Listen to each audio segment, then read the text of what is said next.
നമസ്തേ. മറുപടിയിലേക്ക് മാന്യപ്രേക്ഷകർക്ക് സ്വാഗതം. ലോകത്തിലെ തന്നെ അറിയപ്പെടുന്ന ഒരു ഇൻഫ്ലുവൻസറാണ് മറുപടിയുടെ ഈ അധ്യായത്തിലെ അതിഥി. ഓസ്ട്രേലിയയിലെ മെൽബണിൽ ബയോടെക്നോളജി കമ്പനി നടത്തുന്ന അസേ മെട്രിക്സ് അതിൻ്റെ സ്ഥാപകനും അതുപോലെ മാനേജിംഗ് ഡയറക്ടറും ആയ സന്തോഷ് ജന്നാർ നമ്പ്യാറാണ് മറുപടിയിലേക്ക് ഇന്ന് നമ്മുടെ ക്ഷണം സ്വീകരിച്ചു വന്നിരിക്കുന്ന അതിഥി. അദ്ദേഹത്തെ സ്നേഹാദരങ്ങളോടെ സ്വാഗതം ചെയ്യുന്നു. Thank you Anilji. കേരളത്തിലെ വേരുകൾ എങ്ങനെയാ, എവിടെയാ? ജനിച്ചത് കണ്ണൂർ കല്യാശ്ശേരി, പഠിച്ചത് കല്യാശ്ശേരി ഗവൺമെൻറ് സ്കൂൾ. 6ാം ക്ലാസ് വരെ പഠിച്ചിരുന്നുള്ളൂ. അതിന് ശേഷം അച്ഛൻ ജോലി മാറി തമിഴ്നാട്ടിലേക്ക് പോയതുകൊണ്ട് പിന്നെ ആ റൂട്ട്സ് അങ്ങോട്ട് മാഞ്ഞുപോയി. വർഷങ്ങളോളം അവിടെ തന്നെയായിരുന്നു, തമിഴ്നാട്ടിൽ തന്നെയായിരുന്നു. അതിനുശേഷം പിന്നെ ഇങ്ങോട്ട് വരാനുള്ള ഒരു ചാൻസ് അങ്ങോട്ട് കിട്ടിയിട്ടില്ല.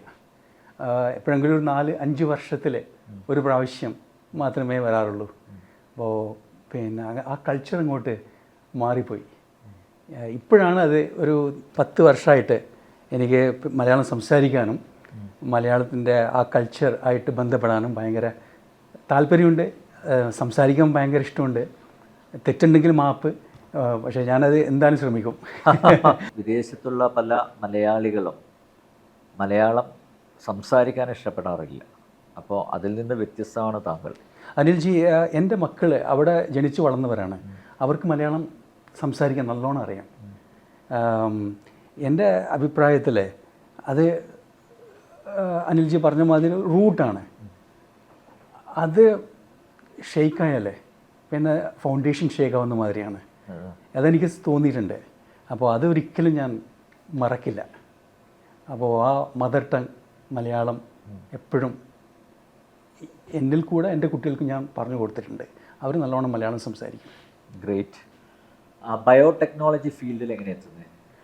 ബയോടെക്നോളജി ഫീൽഡിൽ ഒരു സർപ്രൈസിങ് ആയിട്ട് പെട്ടെന്ന് എനിക്ക് ആ സമയത്ത് ഞാൻ പറയുകയാണെങ്കിൽ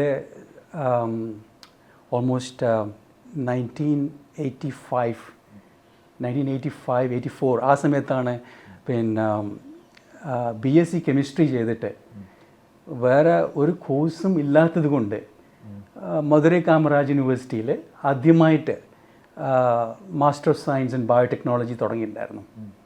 84-85 അതെ, 85 അതെ. അപ്പോൾ അത് പിന്നെ ഞാനത് ചോദിക്കാൻ കാരണം എന്ന് വെച്ച് കഴിഞ്ഞാൽ ബയോടെക്നോളജി ഇപ്പോൾ റീസെൻ്റ് ആയിട്ടാണ്. അതെ, അന്ന് ആ ഒരു പ്രൊമിനൻസ് കിട്ടും. അബ്സല്യൂട്ട്ലി ഒന്നും ഉണ്ടായിരുന്നില്ല, ആർക്കും അറിയുന്നുണ്ടായിരുന്നില്ല. എനിക്ക് തന്നെ അറിയില്ല ഞാൻ എന്താ ചെയ്യാൻ പോകുന്നതെന്ന്. അപ്പോൾ ഒരു ബയോടെക്നോളജി ഒരു പുതുതായി തോന്നി, പുതുമ തോന്നി. എനിക്ക് എപ്പോഴും ഈ പുതുമയിൽ ഭയങ്കര ഒരു താല്പര്യമുള്ള ഒരാളാണ്. അപ്പോൾ ആരും ചെയ്യാത്ത കാര്യങ്ങൾ എനിക്ക് ചെയ്യണമെന്നുണ്ട് ഒരു കാര്യമുണ്ട്. അപ്പോൾ എല്ലാവരും എൻ്റെ പിന്നെ ക്ലാസ്മേറ്റ്സ് കേന്ദ്രീയ വിദ്യാലയ കാരക്കുടിയിലാണ് പഠിച്ചത്. ഒരു 15 പേരുണ്ടായിരുന്നു. 14 പേരും എഞ്ചിനീയറിംഗ് ആണ് ചെയ്തത്. ഞാൻ മാത്രം, എനിക്ക് മാർക്കില്ലാത്തത് കൊണ്ടാണ് പിന്നെ ബയോടെക്നോളജി ചെയ്തു. അപ്പോൾ അവരൊക്കെ ചോദിക്കുമായിരുന്നു എന്താണ് ചെയ്തിട്ട് കാര്യം എന്നൊക്കെ ചോദിക്കുമായിരുന്നു. ആ സമയത്ത് ശരിയാണ്, ആ സമയത്ത് അങ്ങനെ ഒരു പിന്നെ ഓപ്പർച്യൂണിറ്റീസ് ഉണ്ടായിരുന്നില്ല. പക്ഷേ ഞാൻ അങ്ങോട്ട് കണ്ടിന്യൂ ചെയ്തു, മാസ്റ്റർ ഓഫ് സയൻസ് ചെയ്തു. പിന്നെ അതിലും PhDയും പിന്നെ അതേ സബ്ജക്റ്റിൽ ചെയ്തിരുന്നു. മധുരൈ കാമരാജ് യൂണിവേഴ്സിറ്റിയിൽ. അതിന് ശേഷം പിന്നെ ഫോർച്ചുനേറ്റ്ലി എനിക്ക് പിന്നെ ഇവിടെ തന്നെ ഒരു മൾട്ടിനാഷണൽ കമ്പനി, ഒരു ജർമ്മൻ മൾട്ടിനാഷണൽ കമ്പനിയിൽ ബാംഗ്ലൂരിൽ ജോലി കിട്ടിയിരുന്നു. ഒരു 7 വർഷം വരെ ബാംഗ്ലൂരിൽ ആ ബയോടെക്നോളജി കമ്പനി, മൾട്ടിനാഷണൽ കമ്പനിക്ക് ജോലി ചെയ്തു. അതിന് ശേഷമാണ് ഇന്ത്യ വിട്ട് 1994 ന്യൂസിലാൻഡിലേക്ക് പോകുന്നത്. ന്യൂസിലാൻഡിൽ എങ്ങനെയായിരുന്നു തുടക്കം? ഈ ബയോടെക്നോളജി മേഖലയിൽ തന്നെ ജോലി കിട്ടിയോ? ഇല്ല, ആദ്യം കിട്ടിയിട്ടുണ്ടായിരുന്നില്ല. എന്താണെന്ന് വെച്ചാൽ ഞാൻ ഇവിടെ നല്ലൊരു സ്ഥിതിയിലായിരുന്നു, നല്ലൊരു എക്സിക്യൂട്ടീവ് ആയിരുന്നു, ബയോടെക്നോളജി എക്സിക്യൂട്ടീവ് ആയിരുന്നു, നല്ല ശമ്പളമൊക്കെ ഉണ്ടായിരുന്നു. പക്ഷേ ഈ മൾട്ടിനാഷണൽ കമ്പനി ആയതുകൊണ്ട് എനിക്ക് പുറത്ത് പോകാനുള്ളൊരു ഓപ്പർച്യൂണിറ്റി കിട്ടി ഈ ജർമ്മൻ കമ്പനി വഴി. അപ്പോൾ ജർമ്മനി പോയിരുന്നു, അതേമാതിരി US പോയിരുന്നു. അപ്പോൾ എനിക്ക് പുറത്ത് പോയിട്ട് ജോലി ചെയ്യാനുള്ളൊരു താല്പര്യം ഭയങ്കര ഉണ്ടായിരുന്നു. അപ്പോൾ അത് പിന്നെ Why did you opt New Zealand? അത് പിന്നെ ഇറ്റ് വാസ് ഫണ്ണി അനിൽജി എന്ന് വെച്ചാൽ എൻ്റെ ബ്രദർ യു എസിലേക്കാണ് പോയത്, എൻ്റെ സിസ്റ്ററും യു എസിലേക്കാണ് പോയത്. അപ്പോൾ എല്ലാവരും യു എസിലേക്കാണ് പോയത്. അപ്പോൾ ന്യൂസിലാൻഡ് എനിക്ക് പിന്നെ ആരും പോകാത്തൊരു സ്ഥലമാണ്, അതൊരു പുതുമയാണ്. അപ്പോൾ അതുകൊണ്ട് അങ്ങോട്ടേക്ക് ചാലഞ്ച് എടുത്തിട്ട് അങ്ങോട്ടേക്ക് പോയി. അപ്പോൾ പോയ ആൾക്കാർ അതേ സമയത്ത് പറഞ്ഞിരുന്നു അവിടെ പിന്നെ ശരിക്കും പറഞ്ഞാൽ വെറും ആടും മാടുകളും മാത്രമേ ഉള്ളൂ, അവിടെ പോയിട്ട് എന്ത് ചെയ്യാൻ പോവാണ് എന്നൊക്കെ ചോദിച്ചിരുന്നു. അപ്പോൾ അതിന് ശേഷം ഞാൻ അവിടെ പോയി. ഇനീഷ്യലി കുറച്ച് കഷ്ടപ്പെട്ടു, ഒരു മാസം വരെ കഷ്ടപ്പെട്ടു.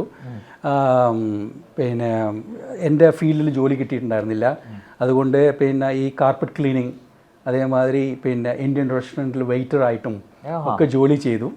എന്നിട്ട് പിന്നെ ഫോർച്ചുനേറ്റ്ലി ഒരു മാസം കഴിഞ്ഞിട്ട് എൻ്റെ ഫീൽഡിൽ തന്നെ ജോലി കിട്ടി. 1995 എനിക്ക് ജോലി കിട്ടി, ഒരു ബയോടെക്നോളജി കമ്പനിയിൽ ജോലി കിട്ടി. ഇൻഫാക്റ്റ് അത് ഒരു വലിയൊരു ആശ്ചര്യമായിരുന്നു. എന്ന് വെച്ചാൽ പുറത്തുനിന്ന് വരുന്ന ആൾക്കാർക്ക് അങ്ങനെ അധികം അവരെ ജോലി എൻകറേജ് ചെയ്യാത്തൊരു കാലമായിരുന്നു 1995. അപ്പോൾ എന്തോ ദൈവം സഹായിച്ചിട്ട് എനിക്ക് ആ ജോലി കിട്ടി. അതിനുശേഷം പിന്നെ ഒരു 15 വർഷം ആ കമ്പനിയിൽ തന്നെ ന്യൂസിലൻഡിലും ഓസ്ട്രേലിയയുമായിട്ട് അങ്ങോട്ടും ഇങ്ങോട്ടും അവർ തന്നെ അങ്ങോട്ടും ഇങ്ങോട്ടും മാറി ഓരോ പൊസിഷനും എക്സിക്യൂട്ടീവ് പൊസിഷൻ തന്നിട്ട് പിന്നെ അവർ നല്ലോണം സപ്പോർട്ടും ചെയ്തു. സ്വന്തമായിട്ട് ആ കമ്പനി തന്നെ എന്നെ വളരാൻ വേണ്ടിയിട്ട് കുറേ സപ്പോർട്ട് ചെയ്തിട്ടുണ്ട് അനിൽജി. ഒരുപാട് പഠിക്കാൻ പറ്റി അല്ലേ? ഒരുപാട് പഠിക്കാൻ പറ്റി. ഒരുപാട് കാര്യങ്ങൾ ചാലഞ്ചിങ് ആയിട്ട് അവർ എനിക്ക് റോൾസ് തന്നു. പിന്നെ മെയിനായിട്ട് എൻ്റെ പ്രോബ്ലം എന്ന് വെച്ചാൽ ഇംഗ്ലീഷായിരുന്നു. ഞാൻ വലിയൊരു പ്രോബ്ലം ഉണ്ടായിരുന്നു, പിന്നെ ഇംഗ്ലീഷിൻ്റെ ഒരു പ്രോബ്ലം. ഞാൻ പഠിച്ചത് കല്യാശ്ശേരി സ്കൂളിലായിരുന്നു. അപ്പോൾ 6 വരെ പഠിച്ചു. എന്നിട്ട് നേരെ പോയി ജോയിൻ ചെയ്യുന്നത് കേന്ദ്രീയ വിദ്യാലയ കാരയ്ക്കുടി ഇംഗ്ലീഷ് മീഡിയമിലാണ്. അപ്പോൾ പിന്നെ അവിടെ ഒരു 5-6 വർഷം ഇംഗ്ലീഷ് അറിയാത്തത് കൊണ്ട് ശരിക്കും കഷ്ടപ്പെട്ടു. മാർക്കൊന്നും കിട്ടാറില്ല. സ്കൂളിലും പിന്നെ അവർ ചോദിക്കും എന്താണ് പിന്നെ പഠിക്കാത്തത് എന്ന് വെച്ചാൽ അവർക്ക് മനസ്സിലാവുന്നില്ല എന്താണ് എൻ്റെ പ്രോബ്ലം, അവർക്ക് മനസ്സിലാവുന്നില്ല. അച്ഛനോടും അമ്മയോടും പറയാൻ അവർക്കും പിന്നെ സമയമില്ല ഇത് കേൾക്കാൻ, ടീച്ചേഴ്സിനും കേൾക്കാൻ സമയമില്ല. ഈ മാർക്ക് കുറയുന്നത് ഈ ലാംഗ്വേജ് ബാരിയർ കൊണ്ടാണെന്നുള്ളത് അവർക്ക് മനസ്സിലായില്ല. അതിനുശേഷം കുറേ കഷ്ടപ്പെട്ട് അവിടെ ഒരു ചാലഞ്ചിങ് ആയിട്ടുള്ളൊരു സിറ്റുവേഷൻ വന്നപ്പോഴാണ് എല്ലാവരും എന്നോട് പറഞ്ഞു പഠിക്കാത്തവൻ, മാർക്ക് കിട്ടാത്തവൻ, വീട്ടിലാണെങ്കിലും ശരി ക്ലാസ്സിലാണെങ്കിലും ശരി ഉള്ളൊരു ഇതായിരുന്നു. അപ്പോൾ ഇതെങ്ങനെയെങ്കിലും ഈ ഒരു ഇതുണ്ടല്ലോ എന്താ പറയുക, മങ്കി ഓൺ ദ ബാക്ക് എന്ന് പറയില്ലേ, അതിനെ എടുത്ത് കളയാൻ വേണ്ടിയിട്ടുള്ള ശ്രമത്തിൽ കുറേ പിന്നെ കഷ്ടപ്പെട്ടു. അപ്പോൾ അങ്ങനെ കുറച്ച് ഇംഗ്ലീഷൊക്കെ പഠിച്ചു. അതിന് ശേഷമാണ് 11th മുതൽ എനിക്ക് നല്ല മാർക്കും 12th മുതൽ നല്ല മാർക്കൊക്കെ കിട്ടാൻ തുടങ്ങിയത്, ഇംഗ്ലീഷ് മനസ്സിലായതിൻ്റെ ശേഷം. അപ്പോൾ ആ ഇംഗ്ലീഷിൻ്റെ ഒരു പ്രോബ്ലം അന്നും ഉണ്ടായിരുന്നു. എന്നുവെച്ചാൽ ന്യൂസിലാൻഡിൽ പോയ സമയത്ത് എന്നുവെച്ചാൽ ഇത് ഇന്ത്യൻ ഇംഗ്ലീഷ് അവർക്ക് മനസ്സിലാവില്ല. അപ്പോൾ ഞാൻ ഈ അവിടുത്തെ പ്രൊഫസേഴ്സും പിന്നെ അവിടുത്തെ റിസർച്ചേഴ്സിനും ബയോടെക്നോളജി റിസർച്ചിനോടും സംസാരിക്കുമ്പോൾ ചിലപ്പോൾ ഞാൻ പറയുന്നത് അവർക്ക് മനസ്സിലാവില്ല. ആ ആക്സെൻറ്റിൻ്റെ പ്രോബ്ലമൊക്കെ ഉണ്ടായിരുന്നു. അപ്പോൾ അതൊരു വലിയൊരു ചാലഞ്ചിങ് ആയിരുന്നു. പക്ഷെ അവരെ അക്സെപ്റ്റ് ചെയ്തു, അവർ സപ്പോർട്ട് ചെയ്തു. ഇതുവരെ എനിക്ക് ആ ഒരു റേഷ്യൽ ഡിസ്ക്രിമിനേഷൻ ഇതുവരെ സാധാരണ അതാണ് പറയാറുള്ളത്. ഇല്ല, അതുണ്ടായിട്ടില്ല, ഇതുവരെ ഉണ്ടായിട്ടില്ല. എല്ലാം അവർ സപ്പോർട്ട് ചെയ്ത മാതിരി എനിക്ക് തോന്നിയിട്ടുള്ളൂ. അപ്പോൾ ഈ ലാംഗ്വേജ് ബാരിയർ പെട്ടെന്ന് തന്നെ ഗ്രാജ്വലി ഓവർകം ചെയ്യാൻ അവരും പിന്നെ എന്നെ സഹായിച്ചിട്ടുണ്ട്. ഈ പിന്നെ ലാംഗ്വേജ് ക്ലാസ്സസിന് പോകാനും അതേമാതിരി സംസാരിക്കാൻ ഈ സ്പോക്കൺ ലാംഗ്വേജ് അതിനൊക്കെ അവർ കുറേ സഹായിച്ചിട്ടുണ്ട്. അപ്പോൾ അങ്ങനെ ഇപ്പം കുറച്ച് പിന്നെ നല്ലോണം ഈസി ആയിട്ട് അവരോടും സംസാരിക്കാൻ പറ്റും. ഇപ്പോൾ ഓസ്ട്രേലിയയിലെ മെൽബണിലേക്ക് വന്നു അല്ലേ ലീറ്റ? അതേ കമ്പനി, ഈ ന്യൂസിലാൻഡിലെ കമ്പനി അതേ റോളിൽ വേറെ ഒരു പൊസിഷൻ മാറ്റിയിട്ട് പെർത്തിലേക്ക് മാറ്റി, ഓസ്ട്രേലിയ പെർത്തിലേക്ക്. അപ്പോൾ അവിടെ ഒരു ജോലി ഇരുന്നു. അപ്പോൾ എന്ന് വെച്ചാൽ ഒരു കാര്യമുണ്ട്, ന്യൂസിലാൻഡിൽ പിന്നെ കാര്യമായിട്ട് ഒരു അഡ്വാൻസ്മെൻറ്റ് ഇൻ യുവർ കരിയർ കുറച്ച് കഷ്ടമാണ് കമ്പയർ ടു ഓസ്ട്രേലിയ. ജോലി അതൊക്കെ കിട്ടാൻ ഓസ്ട്രേലിയയാണ് കുറച്ചും കൂടി. അപ്പോൾ അതുകൊണ്ടാണ് ഞാൻ അങ്ങോട്ടേക്ക് ട്രാൻസ്ഫർ ചോദിച്ചിട്ട് അതേ കമ്പനിയിൽ അവർ തന്നെ ട്രാൻസ്ഫർ ചെയ്തത്. അപ്പോൾ അങ്ങനെ ചെയ്തപ്പോഴാണ് ഞാൻ പെർത്തിലേക്ക് ഒരു പൊസിഷൻ വന്നപ്പോൾ അങ്ങോട്ടേക്ക് മാറി. മെൽബണിലോട്ട് വന്നിട്ടാണ് SA മാട്രിക്സ് തുടങ്ങുന്നത്? അല്ല, ആ കമ്പനിയിൽ തന്നെ അവർ തന്നെ മെൽബണിലേക്കും. ഓഹോ. എന്നുവെച്ചാൽ പേർത്തിൽ നിന്ന് എനിക്ക് കുറച്ച് ദിവസം പിന്നെ പേർത്തിൽ ചെറിയൊരു വലിയൊരു ഹെൽത്ത് പ്രോബ്ലം ഉണ്ടായിരുന്നു. അവിടെയാണ് എൻ്റെ മാറ്റം. ഈ മാറ്റങ്ങളൊക്കെ വരാൻ കാരണം പേർത്തിൽ നിന്നായിരുന്നു. 2000-ൽ. അതെ, 2000-ലാണ് നമ്മൾ പിന്നെ അപ്പോൾ പിന്നെ കുട്ടികൾ ചെറുതായിരുന്നു, ഭയങ്കര ചെറുതായിരുന്നു. അപ്പോൾ നമ്മളിങ്ങനെ ഒരു പുതിയൊരു ഈ ന്യൂസിലൻഡ് തന്നെ ഒരു പുതിയൊരു രാജ്യമാണ്. അവിടെ എനിക്ക് സപ്പോർട്ടിങ് മെക്കാനിസം ആരും ഉണ്ടായിരുന്നില്ല, എക്സെപ്റ്റ് അവിടെ പോയി ഉണ്ടാക്കിയ ആൾക്കാർ മാത്രമല്ലാതെ. എന്നിട്ട് അവിടെ നിന്ന് നമ്മൾ പെർത്തിലേക്ക് പോവാണ്. പെർത്തിലും ആരും ഉണ്ടായിരുന്നില്ല. അപ്പോൾ അവിടെയാണ് ഒരു ദിവസം എനിക്ക് ചെസ്റ്റ് പെയിൻ വന്നിട്ട് ഞാൻ ഡോക്ടറെ അടുക്ക പോയി, ലോക്കൽ GP അടുക്ക പോയി. അപ്പോൾ അവർ ഒരു എക്സ്റേ എടുത്തു. എക്സ്റേ എടുത്തപ്പോൾ ഒരു വലിയൊരു പാച്ച് കണ്ടു.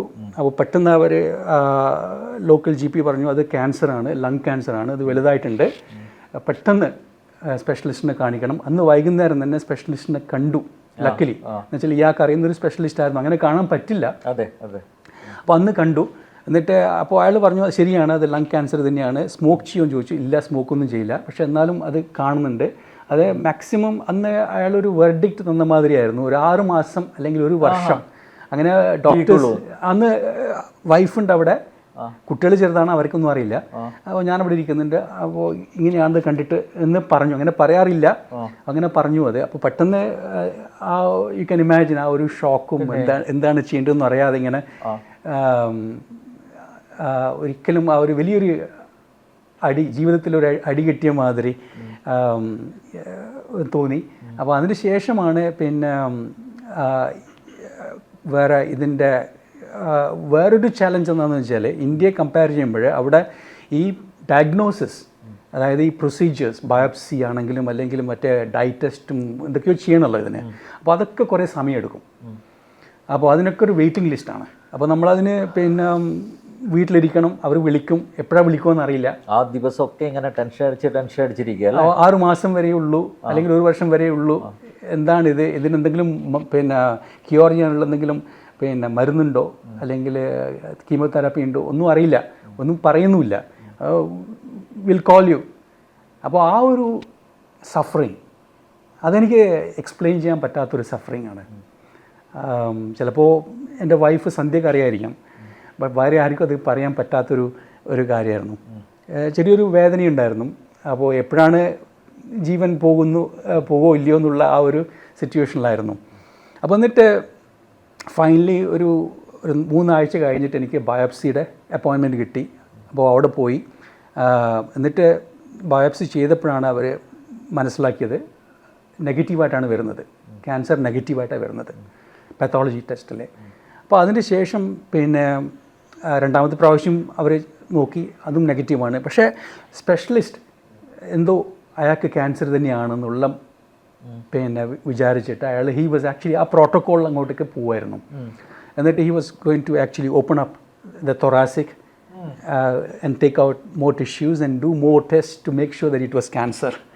അങ്ങനെയൊരു സിറ്റുവേഷനിൽ പോകുമ്പോഴാണ് പിന്നെ വൈഫിൻ്റെ അച്ഛനും അമ്മയും വന്നിട്ട് ആ ടെസ്റ്റ് പേപ്പേഴ്സ് ഒന്ന് പിന്നെ നമ്മൾ കോഴിക്കോട് ബേബി മെമ്മോറിയലിലേക്ക് എൻ്റെ അറിയുന്നൊരു ബന്ധു ഉണ്ട് അവിടെ, അവരുമായിട്ട് പിന്നെ എൻ്റെ ഇളയച്ചനും ഇളയമ്മയാണ്. അപ്പോൾ അവരുമായിട്ട് ഇത് പിന്നെ കൺസൾട്ട് ചെയ്ത് അപ്പോൾ നോക്കിയപ്പോൾ അത് ട്യൂബർക്കുലോസിസ് ആണ്, TB ആണ്. അപ്പോൾ എന്താ പറ്റിയെന്ന് പറഞ്ഞാൽ അവിടെ ഓസ്ട്രേലിയയിൽ ഈ ട്യൂബർക്കുലോസിസ് കേസസ് കണ്ടിട്ടില്ല അവർ 2000-ൽ ഇല്ല. അപ്പോൾ അവർക്കറിയില്ല ഇതിനെ പറ്റിയിട്ട്. അപ്പോൾ ട്യൂബർക്കുലോസിസ് അതിനുശേഷം നമ്മൾ സ്പെഷ്യലിസ്റ്റിനോട് പറഞ്ഞപ്പോൾ അവർ കൾച്ചർ ചെയ്ത് ട്യൂബർക്കുലോസിസ് ആണെന്ന് മനസ്സിലാക്കി. അതിനുശേഷം അതിനുള്ള ട്രീറ്റ്മെൻറ്റ് പെട്ടെന്ന് കിട്ടി, നല്ല ട്രീറ്റ്മെൻറ്റാണ്. ഈ ഡയഗ്നോസിസ് എനിക്ക് എൻ്റെ എക്സ്പീരിയൻസിലും എൻ്റെ മക്കളുടെ എക്സ്പീരിയൻസിലും കുറേ എക്സ്പീരിയൻസസ് ഉണ്ട്. ഈ ഡയഗ്നോസിസിൽ കുറച്ചൊരു ലാക്കിംഗ് ഉണ്ട്. അതിൻ്റെ കഴിഞ്ഞിട്ട് ശേഷം പിന്നെ ട്രീറ്റ്മെൻറ്റ് ഈസ് ഗുഡ്. പെട്ടെന്ന് അതിന് നല്ല ഫെസിലിറ്റീസ് ഉണ്ട്, ടെക്നോളജി ഉണ്ട്. അപ്പോൾ അങ്ങനെ കുറച്ച് കഷ്ടപ്പെട്ടു. ആ സഫറിങ്ങിൽ ഈ ഒരു ചെറിയൊരു ഓപ്പണിങ് കിട്ടി. അതായത് പണ്ട് പിന്നെ നമ്മൾ ചിന്തിച്ച കാര്യങ്ങൾ, ഈ പിന്നെ ഒരു കാറ് വാങ്ങിക്കണം, ഒരു വീട് വാങ്ങിക്കണം, അല്ലെങ്കിൽ വലിയൊരു പൊസിഷനിലെത്തണം, അത് ചെയ്യണം, ഇത് ചെയ്യണം, മറ്റാൾക്കാർക്ക് വേണ്ടി ചെയ്യുന്ന കാര്യങ്ങൾ പിന്നെ മാറ്റി വെച്ചിട്ട്, ഇൻഫാക്റ്റ് അതുകൊണ്ടായിരിക്കണം എനിക്ക് ആ വാശിയും വൈരാഗ്യവും അതേമാതിരി ജീവിതത്തിൽ എവിടേക്കോ പിന്നെ മറ്റേ ആൾക്കാരെ കാണിക്കാൻ വേണ്ടി ചെയ്യണം എന്നുള്ള ആ ഒരു വാശിയിലാണെന്ന് തോന്നുന്നുണ്ട് എനിക്ക് ആങ്സൈറ്റിയും സ്ട്രെസ്സും പിന്നെ ഉള്ള ആ ഒരു സിറ്റുവേഷനിൽ ഈ ഡോർമെൻ്റ് ആയിട്ടുള്ള ആ ട്യൂബർക്കുലോസിസ് ഇമ്മ്യൂൺ വീക്ക് ആയതുകൊണ്ട് എക്സ്പ്രസ് ആയത്. അപ്പോൾ അതിന് ശേഷം എനിക്ക് അങ്ങോട്ടേക്ക് പോകാനുള്ള ആ ജീവിതത്തിലേക്ക് പോകാനുള്ള താല്പര്യം ഉണ്ടായിരുന്നില്ല. എപ്പോഴും പിന്നെ ഒരു ആസ് ഇഫ് ഒരു ട്രെഡ്മില്ലിൽ ഓടിക്കൊണ്ടിരിക്കുന്ന ജീവിതം ഇങ്ങനെ ഓടിക്കൊണ്ടിരിക്കുന്ന ആ ട്രെഡ്മില്ലിൽ നിന്ന് കുറച്ച് ഒന്ന് പുറത്തേക്ക് വന്നിട്ട് ചിന്തിക്കാൻ തുടങ്ങി. കുറച്ച് കാര്യങ്ങൾ സ്വന്തമായിട്ട് കുറച്ച് ക്വസ്റ്റ്യൻസ് ചോദിക്കാൻ തുടങ്ങി. ഇത് തന്നെയാണോ ജീവിതം? ജനിക്കുന്നു, പിന്നെ കുറച്ച് ഡിഗ്രിയൊക്കെ വാങ്ങിക്കുന്നു, കുറച്ച് കുട്ടികളുണ്ടാക്കുന്നു, അതേമാതിരി വീട് വാങ്ങിക്കുന്നു, കാറ് വാങ്ങിക്കുന്നു, എന്നിട്ട് മരിക്കുന്നു. ഇതാണോ ജീവിതം? അല്ല വേറെ എന്തെങ്കിലും ഉണ്ടോ എന്നൊക്കെ ഇങ്ങനെ കുറേ കാര്യങ്ങളും ഐ തിങ്ക് അതിന് പറയുന്നത് സെൽഫ് ഡിസ്കവറി എന്നാണ് തോന്നുന്നുണ്ട്. അപ്പോൾ ആ സെൽഫ് ഡിസ്കവറി അല്ലെങ്കിൽ സെൽഫ് ഇൻട്രോസ്പെക്ഷൻ പിന്നെ അന്ന് 2000 തുടങ്ങിയതാണ്. സ്വന്തം, ഞാൻ വേറെ ബുക്സൊന്നും വായിച്ചിട്ടില്ല, സ്വന്തമായിട്ട് എൻ്റെ ജീവിതത്തിൻ്റെ ബുക്സ് വായിച്ച് തുടങ്ങിയിട്ട് അങ്ങനെ കുറേ പിന്നെ ചോദ്യങ്ങൾക്ക് ഉത്തരം നോക്കാൻ തുടങ്ങി. അന്ന് മുതൽ, അവിടെ മുതലാണ് എൻ്റെ ജീവിതം മാറിയത്. ഞാൻ പറയായിരുന്നു അനിൽജിയോട്, അന്നും ഞാൻ സൂട്ട് കേസിലാണ് ജീവിച്ചിരുന്നത്. അങ്ങോട്ടും ഇങ്ങോട്ടും ട്രാവലിംഗ്, ഒന്നിക്കൽ ഫ്രാങ്ക്ഫർട്ടിലായിരിക്കും, അല്ലെങ്കിൽ പിന്നെ ബേസലിലായിരിക്കും, അല്ലെങ്കിൽ സ്വിറ്റ്സർലൻഡിലായിരിക്കും. ആ ഒരു സീനിയർ ബയോടെക്നോളജി എക്സിക്യൂട്ടീവായിട്ട് ഇങ്ങനെയായിരുന്നു ജീവിച്ചത്. പക്ഷേ അന്ന് ചെയ്യുന്ന ജോലി മറ്റാൾക്കാർക്ക് വേണ്ടിയിട്ടാണ്, പൈസക്ക് വേണ്ടിയിട്ടായിരുന്നു, അതുമാതിരിയായിരുന്നു. കുറേ ടെൻഷനും എങ്സൈറ്റിയും സ്ട്രെസ്സൊക്കെ ഉണ്ടായിരുന്നു. ഒരിക്കലും ചിരിച്ചിട്ടില്ല. ഇപ്പോഴും അങ്ങനെ തന്നെയാണ് ജീവിക്കുന്നത്. പക്ഷേ ഇപ്പോൾ ചിരിക്കുന്നു. ഏറ്റവും വലിയ മാറ്റം എന്ന് വെച്ചാൽ എനിക്കിഷ്ടമുള്ള ജോലിയാണ് ഞാൻ ചെയ്യുന്നത്. അപ്പോൾ അത് എല്ലാവർക്കും അങ്ങനെ ആ ഒരു സെൽഫ് ഇൻട്രോസ്പെക്ഷൻ ചെയ്തിട്ട് അവരുടെ സ്വന്തം കഴിവ് എന്താണെന്ന് മനസ്സിലാക്കിയിട്ട് അത് ചെയ്യുകയാണെങ്കിൽ നമ്മൾ ചിരിച്ചുകൊണ്ട് അതൊരു ജോലിയായിട്ട് തോന്നില്ലല്ലോ. അതാണ് എനിക്കിപ്പോൾ തോന്നുന്നത്. എങ്ങനെ, how could you find A happiness ചെയ്യുന്ന ഓരോ കാര്യത്തിലും? അത് ചെറിയൊരു കാര്യം പറയുകയാണെങ്കിൽ, ഞാനൊരു എനിക്ക് വേണ്ടിയിട്ട് മാത്രം ഒരു അനോളജി, ഒരു എക്സാമ്പിൾ കണ്ടുപിടിച്ചതാണ്. എൻ്റെ സ്വന്തം ഇതാണ്. എനിക്ക് നിങ്ങൾക്ക് മനസ്സിലാവുമെന്നറിയില്ല, ഞാനിത് പറയാം. അതായത് ഇത് സ്വന്തം, അതെ, ചെറുപ്പത്തിലുള്ള സന്തോഷം, കുറേ ചിരി, അതേമാതിരി ജോയ്, ഹാപ്പിനെസ്, ഇന്നസെൻസ്, ഒരു എനർജി ഉണ്ടല്ലോ, നല്ല എനർജി. ആ എനർജി ആ ചെറിയ കുട്ടിയെ കാണുമ്പോഴേ, മുഖം കാണുമ്പോൾ നല്ലൊരു സുഖം തോന്നുമല്ലോ. ആ കുട്ടിയാണിത്. അതിനുശേഷം നമ്മൾ ജീവിതത്തിൽ ഇങ്ങനെ വളർന്നു വരുമ്പോൾ 2, 3, 4, 5, 6, 7, 8, 9, 10 വയസ്സ് ഇങ്ങനെ വന്നുകൊണ്ടിരിക്കുമ്പോൾ നമ്മൾ കുറേ കാര്യങ്ങൾ അച്ഛനെടുക്കുന്നു, അമ്മയെടുക്കുന്നൊക്കെ പഠിക്കുന്നു. അങ്ങനെ ഇവിടെ ഒരു മൈൻഡ് കൺസീവ്ഡ് ആയിട്ടുള്ള ഒരു സന്തോഷം ഇവിടെ ഇങ്ങനെ വളർന്നു വരുന്നു. ഇതിലാണ് മുഴുവൻ കണ്ടീഷൻഡ് ആയിട്ടുള്ള കാര്യങ്ങൾ. ഇത് അച്ഛനെടുക്കുന്ന പഠിച്ച ആങ്കർ, അച്ഛൻ എങ്ങനെ ബിഹേവ് ചെയ്യുന്നു, അല്ലെങ്കിൽ അമ്മ എങ്ങനെ ബിഹേവ് ചെയ്യുന്നു, പിന്നെ എങ്സൈറ്റി, സ്ട്രെസ്, ഫിയർ, അതേമാതിരി നമ്മൾ പഠിച്ചത് കോൺസെപ്റ്റ്സ്, ഐഡിയോളജി, ലൈക്സ്, ഡിസ്ലൈക്സ്, ഇതൊക്കെ ഇതിലുണ്ട് ഒരു ബാഗേജായിട്ട്. ഇതാണ് കണ്ടീഷൻ ബാഗേജ് എന്ന് പറയുന്നത്. അപ്പോൾ നമുക്ക് വേണ്ടിയെങ്കിൽ പറയാം, it is not the right word. ഇത് ട്രൂ സെൽഫ്, ഇതൊരു മൈൻഡ് കൺസീവ്ഡ് ഫോൾസ് സെൽഫ്, അല്ലെങ്കിൽ ഫസാഡ്, ഇങ്ങനെ വളർന്നു വരുന്നുണ്ട്. അപ്പോൾ ഒരു 3, 4, 5 വർഷമാകുമ്പോഴേക്കും ഇതിനെ അങ്ങോട്ട് മൂടിക്കളഞ്ഞു. ഇപ്പോഴാണ് നമ്മൾ ശരിക്കും സഫർ ചെയ്യുന്നത്. ഇതിലുണ്ട് ആങ്സൈറ്റി ഉണ്ട്, സ്ട്രെസ് ഉണ്ട്, ഫിയർ ഉണ്ട്. അപ്പോൾ നമുക്ക് എങ്ങനെ ചിരിക്കാൻ പറ്റും ആ ഒരു ഫസാഡ് വെച്ചിട്ട്?